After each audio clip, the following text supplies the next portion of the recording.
2-in-1. May ulam ka na, may kanin ka pa. Ayan po.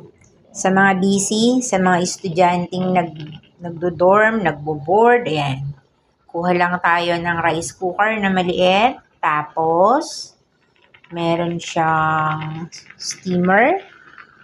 Ayan. Lalagay natin yan. Tapos, ipapatong lang natin yung ating ulam.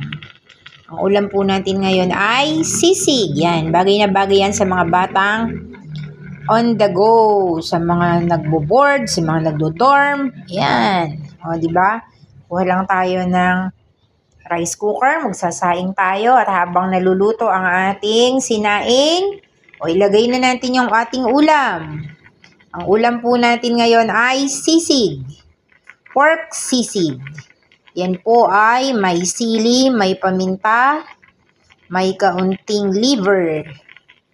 Yan po, kain tayo guys. Hihintayin lang po natin yan na yan ay mainin at ready na. Pati ulam, luto na. 2-in-1. O, tingnan nyo po. Takpan.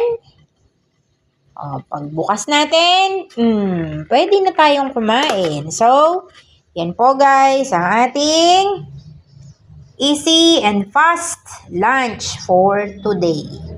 Pork sisig. Kain tayo guys.